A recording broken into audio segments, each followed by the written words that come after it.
Você sabia que 75% do nosso cérebro é composto de água? E que ele pesa aproximadamente cerca de 2 a 3% da nossa massa corporal? Você sabia também que a gente é capaz de armazenar no cérebro cerca de 1000 terabytes de informação? É muita coisa, né? Quer saber um pouquinho melhor sobre o cérebro e sobre toda a divisão funcional do sistema nervoso? Então vem comigo que é depois da vinheta.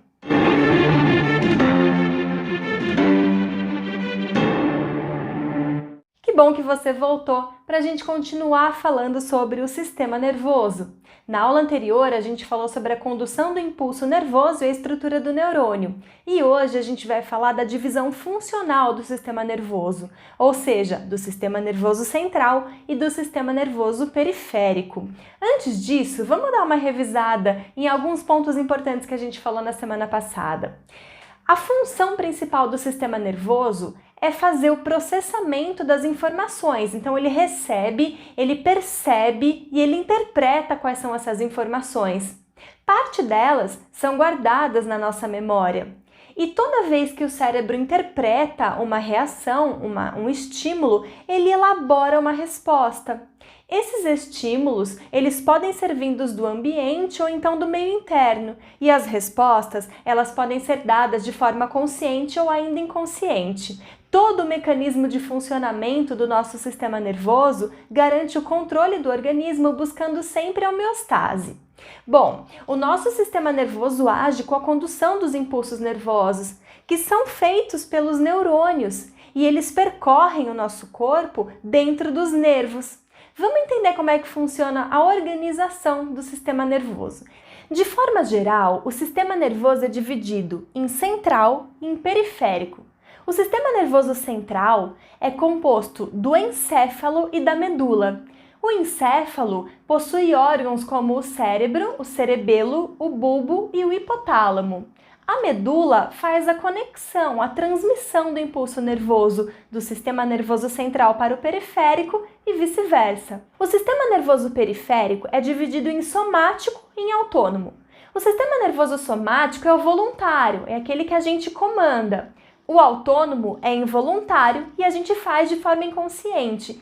E esse pode ser dividido em simpático e em parasimpático. As fibras nervosas que correspondem ao simpático e ao parasimpático, elas são antagônicas, ou seja, elas agem de forma oposta. E o sistema nervoso periférico, de forma geral, é constituído pelos nervos, que são conjuntos de neurônios. Bom, vamos começar falando um pouquinho melhor sobre cada estrutura que compõe o sistema nervoso central. A gente vai começar com o encéfalo. Temos aqui o encéfalo, que é toda a massa que está dentro do nosso crânio, né? Dentro do nosso crânio. Imagina que ele está cortado no meio e nós estamos vendo ele de trás. O encéfalo, ele é constituído pelo cérebro, pelo cerebelo, pelo bulbo, que faz parte do tronco encefálico, e do hipotálamo. Todo o encéfalo é protegido. Existem algumas estruturas que fazem essa proteção. O crânio é feito de ossos, são ossos diferentes entre si que se juntam e formam essa estrutura arredondada, dura, que faz a proteção do encéfalo. Ainda existe entre o crânio e o próprio cérebro, o próprio encéfalo, as meninges. As meninges estão representadas pra gente nesse desenho aqui. Então repara que eu tirei as 3 camadas que formam a meninge nesse desenho. Nós temos então, mais próxima do crânio, a pia mater, uma intermediária, que é a aracnoide, e a mais superficial, que é a dura mater, que está mais em contato direto com o crânio. Essas 3 camadas, elas são formadas por tecido conjuntivo e ela reveste o encéfalo e a medula espinhal. E o objetivo é simplesmente fazer a proteção, é manter ali dentro uma camada de líquido, que a gente já vai falar um pouquinho melhor, e fazer a proteção dessa estrutura. Esse líquido, ele é chamado de líquor, ou então líquido cefalorraquidiano, e ele tem a função de amortecer toda vez que acontece um movimento, como o encéfalo, de forma geral, ele tem uma consistência meio gelatinosa, meio amanteigada, ele tem um movimento dentro do nosso crânio. Para evitar a pancada do cérebro com o crânio, que é duro, existem essas formas de amortecer esse impacto. Então, além de fazer esse amortecimento, o líquor ele ainda tem como função suprir essa estrutura com nutrientes e remover os resíduos metabólicos. Bom, vamos falar então um pouquinho melhor sobre os órgãos que compõem o encéfalo. A gente vai começar pelo telencéfalo. O telencéfalo nada mais é do que o cérebro, essa estrutura maior. Ele é dividido em hemisférios, o hemisfério direito e o hemisfério esquerdo. Então, repara que ele é bem dividido nessas duas metades.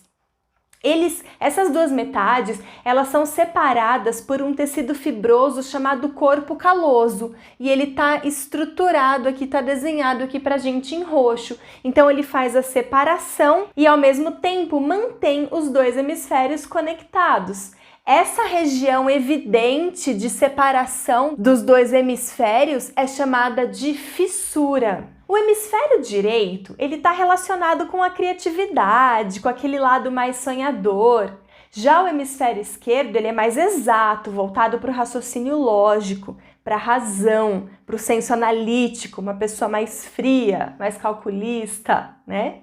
A área mais externa do cérebro é o córtex. Aqui no desenho, ela tá em cinza. O córtex, ele tá pintadinho aqui em cinza porque ele representa a substância cinzenta. Essa substância cinzenta contém os corpos celulares dos neurônios que constituem o cérebro. Na realidade, ela não tem uma cor exatamente cinza, aqui a gente colocou um pouquinho mais intenso para diferenciar bem para você. E também é o local onde acontece o processamento das mensagens nervosas, é aqui no córtex. Para aumentar a eficiência do processamento das mensagens e da elaboração de respostas, evolutivamente o cérebro desenvolveu essas curvaturas, essas reentrâncias, que são chamadas de giros. São sulcos que aumentam a área da superfície cerebral e, consequentemente, aumenta a área de processamento do cérebro. O córtex cerebral, ele ainda é responsável pelo recebimento das sensações, dos órgãos dos sentidos e das ações motoras, do controle do movimento. Já a medula, que é essa região que está representada no desenho aqui pra gente na cor amarela, é o conjunto de axônios dos neurônios. Como geralmente o axônio é mielinizado, ela tem essa coloração um pouquinho mais clara por conta do lipídio. E é por isso que a gente dá o nome dessa substância aqui de substância branca. O cérebro é o maior órgão que forma o nosso encéfalo. Ele é responsável pelo processamento das informações que chegam pra gente dos órgãos dos sentidos e ele também elabora as respostas, que podem ser voluntárias ou involuntárias, lembra? Conscientes ou inconscientes. Além disso, o cérebro também armazena as informações importantes, né, que a gente quer gravar, formando a nossa memória. E também o cérebro é responsável pelo pensamento, pela inteligência, é responsável pela linguagem, pelo movimento, enfim. Várias funções estão relacionadas com o cérebro. São tantas as atividades executadas pelo cérebro que ele consome cerca de 20% da energia de todo o nosso organismo. E a principal fonte de energia para o cérebro é a glicose. Todas essas diversas funções executadas pelo cérebro, elas são feitas por regiões cerebrais diferentes. A essas regiões a gente dá o nome de lobo. O lobo frontal, representado aqui na imagem pelo número 1, ele é responsável pelo planejamento das ações, pela execução de movimentos, pelos pensamentos abstratos. O movimento ele é executado aqui no lobo frontal, numa região específica chamada córtex motor. E ele consegue controlar e coordenar esses movimentos que são voluntários. Só que acontece o seguinte, quando a gente dá um comando com o lobo frontal, mas no hemisfério direito, é o lado esquerdo do nosso corpo que vai atuar. E vice-versa, quando a gente dá um comando de movimento com o lobo frontal, só que do lado esquerdo, é o lado direito do nosso corpo que vai atuar. Isso acontece porque na região do tronco cefálico, que a gente já vai falar um pouquinho melhor, acontece o cruzamento das fibras nervosas. A isso a gente dá o nome de comando contralateral. É também o lobo frontal que atua, por exemplo, quando a gente está planejando uma sequência de eventos para resolver um determinado problema ou, enfim, chegar numa situação de uma forma rápida, eficiente. E quando a gente faz esse tipo de avaliação, a gente consegue pensar em quais são as consequências dessa ação que foi planejada, né? Também ele é responsável pela linguagem, pelas respostas afetivas, por emoção, por julgamento social, essa coisa da determinação e da vontade de fazer alguma coisa, a vontade de passar no vestibular, a determinação por estudar. Então é o lobo frontal que está trabalhando arduamente nesse momento. O número 2 está representando aqui os lobos parietais. Esses caras aqui, eles são responsáveis pelas sensações, como o tato, o calor, a dor, enfim, todas as sensações que chegam aí nos órgãos pra gente. O número 3 está representando pra gente os lobos occipitais. Eles são responsáveis por processar os estímulos visuais e é também por isso que eles são chamados de córtex visual. Eles possuem várias sub-áreas que podem simplesmente receber as informações como a cor, o movimento, a profundidade, distância, enfim, e outras regiões que fazem a comparação desses dados com outras informações que já estão armazenadas. Então, eles têm conexões com várias regiões do cérebro, permitindo a identificação e a diferenciação de vários objetos. Quando essa área sofre uma lesão, por exemplo, a gente fica impossibilitado de reconhecer os objetos, a gente esquece as palavras, a gente pode inclusive esquecer a feição de uma pessoa, enfim, a gente perde a função dessa região. O número 4 está representando para a gente os lobos temporais. Eles têm a função de processar os estímulos auditivos, são responsáveis então pela nossa audição. E da mesma forma que aconteceu lá com o lobo responsável pela visão, ele também se relaciona com várias partes do cérebro, garantindo que a gente consiga identificar e reconhecer os sons. Bom, agora a gente vai falar sobre o diencéfalo. O diencéfalo é representado pelo tálamo e pelo hipotálamo. O tálamo, ele tem a função de direcionar os impulsos que chegam ao cérebro para os respectivos centros de comando, para suas regiões. Já o hipotálamo, ele está relacionado com o controle de ações como, por exemplo, a emoção, a libido, a temperatura corporal, a sensação de sede, de fome. E ele ainda pode estar relacionado com a produção de hormônios. O cerebelo está escondidinho lá atrás do nosso bulbo. Ele tem a função de dar equilíbrio para o nosso corpo. Ele checa constantemente a posição dos nossos músculos, dos nossos tendões e ajuda a gente a manter o equilíbrio. E ele faz isso porque ele está ligado diretamente ao labirinto que está ali na nossa orelha interna, onde circula um líquido que se movimenta de acordo com o movimento do corpo. Eu sugiro aqui para vocês a aula sobre sistema auditivo que está aqui no canal. O tronco encefálico é constituído pela ponte, pelo bulbo e pelo mesencéfalo. O mesencéfalo tem esse nome porque significa justamente no meio do cérebro, que é a região onde ele se encontra. E ele se comunica com as demais regiões cerebrais e pode estar relacionado com as situações de movimento, com as situações motoras e também sensitivas, como por exemplo a recepção do som e a visão. A ponte, ela conecta o bulbo ao encéfalo. Já o bulbo, ele é responsável por diversas funções que são vitais no nosso organismo, como, por exemplo, o controle da respiração, o controle dos movimentos digestivos, o próprio batimento cardíaco, o controle da pressão sanguínea. A medula espinhal, última região aí do nosso sistema nervoso central, é a porção mais alongada do sistema nervoso. Ela começa aqui embaixo do bulbo, e ela se estende até o final da nossa coluna, lá na nossa região lombar. Ela tem aí aproximadamente 45, 46 centímetros de comprimento.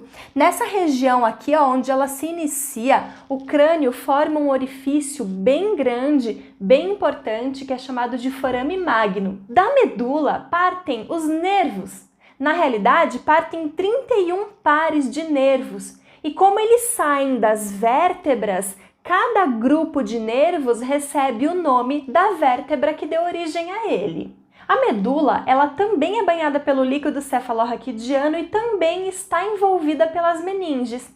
E as substâncias branca e cinzenta, que faziam parte lá do nosso cérebro, também fazem parte da medula, porém agora de forma invertida. Na medula, a substância cinzenta ela é mais interna e a substância branca mais externa. A medula ela conduz os impulsos nervosos de todas as regiões do corpo até o encéfalo e também o contrário, do encéfalo para as demais regiões do corpo. E ela também é responsável pela produção dos chamados reflexos.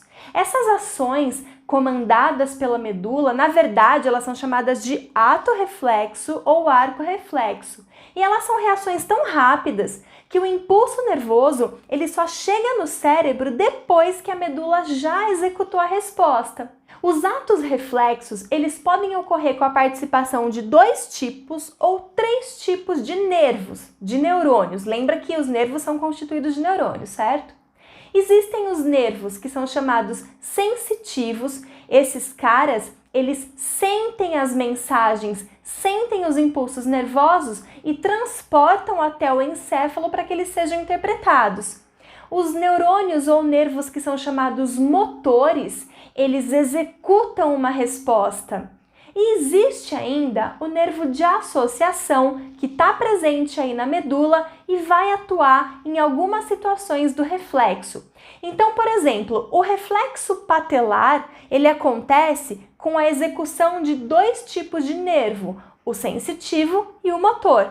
Agora, quando a gente encosta a mão em alguma superfície quente ou então pontiaguda e a gente se perfura, então a gente tem a participação de 3 nervos no ato reflexo, ou 3 tipos de nervos no ato reflexo, o sensitivo, o de associação e o motor. Bom, esses foram os órgãos aí, as estruturas que fazem parte do nosso sistema nervoso central. Agora vamos falar um pouquinho melhor sobre o sistema nervoso periférico. O sistema nervoso periférico, ele é constituído basicamente pelos nossos nervos, que partem ali da nossa coluna e chegam a todas as regiões do nosso organismo. Além dos nervos, existem também os gânglios, que são conjuntos de corpos celulares que ficam presentes próximos à coluna vertebral. O sistema nervoso periférico, como a gente viu anteriormente, ele é dividido em somático, que é o voluntário, e autônomo, que é o involuntário.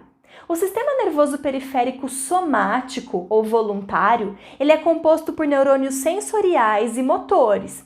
E eles têm a função de captar as informações sensoriais que controlam a nossa musculatura esquelética. E a nossa musculatura esquelética tem contração voluntária. O sistema nervoso periférico autônomo é composto de neurônios motores e ele se move de forma involuntária. Ele ativa os músculos liso e cardíaco. Além disso, ele também pode ativar as glândulas. Então, são todas situações que a gente não consegue controlar. O sistema nervoso periférico autônomo, ele pode ainda ser dividido em simpático e em parasimpático. Esses 2 caras são antagônicos, ou seja, agem de formas opostas.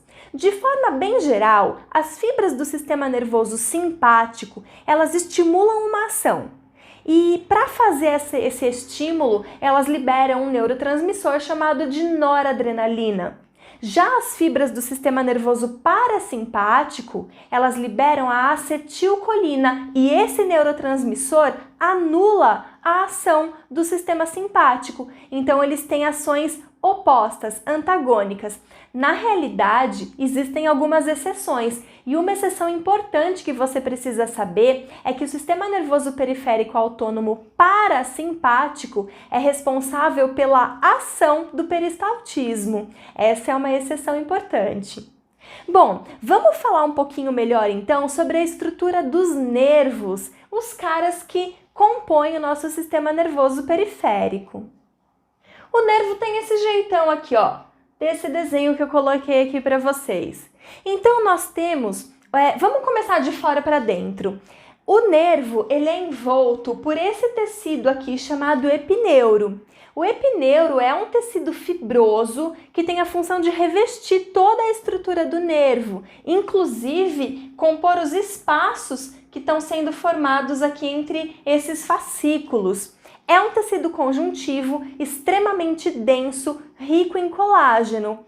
Bom, ele envolve esses fascículos, que na realidade são feixes de fibras.